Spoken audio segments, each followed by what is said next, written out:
Lisa Yan, Director of Programs and Outreach for LACNETS, and I'm here with Dr. Will Pegna from OHSU in Portland, Oregon. Really excited to have you with us, and I know you've been attending these NANETS Symposium, which we just completed today in Chicago, and you've been doing the podcast episodes for us where we recap the symposiums. But since we just completed this today, I'd just love to hear from you what you thought of it.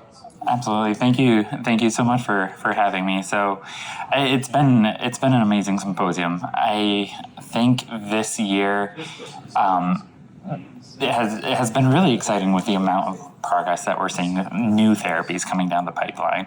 It's almost, whereas last year was a lot of sort of things that were progressing their way, now we're actually seeing the results of this. And it's really exciting as we're talking about sort of where we're going as a NET community. Yeah. That's really exciting because last year you did say that in our podcast, like you thought that in the future we would see the results of this. So what are some of the highlights for you? Yeah, so these alpha therapies that we've been talking about for so long are now starting to come into fruition.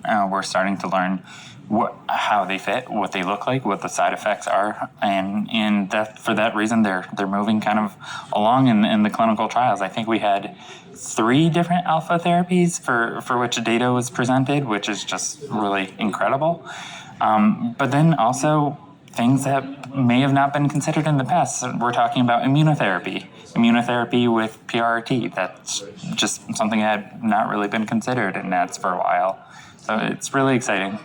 Novel ideas and results of some early clinical trials and maybe possibilities for the future. Absolutely. Yeah. And I think another big take home here is the amount of progress suddenly in neuroendocrine carcinoma, which is oftentimes the part that we talk about as being we're a little stuck, and there's but it is really exciting. These DLL3 immunotherapies, antibody drug conjugates.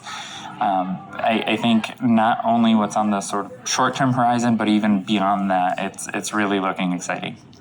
Thank you for sharing that. I think that's really hopeful to hear for the patient community. So what would you say the takeaway should be for patients?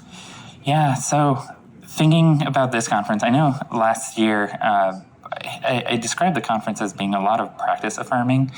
This is kind of showing us the openings moving forward. And so there's a lot of openings in a lot of different directions, and I think it's a time of a lot of excitement when we're talking about these diseases. So I have a lot of optimism, and I'd like to pass that along to our patients and their families that I think there's good reason for optimism here. Oh, thank you for that optimism and hope. We really appreciate that and need it, and we really thank you and all the other neuroendocrinologists who are working so hard on our behalf. Yeah.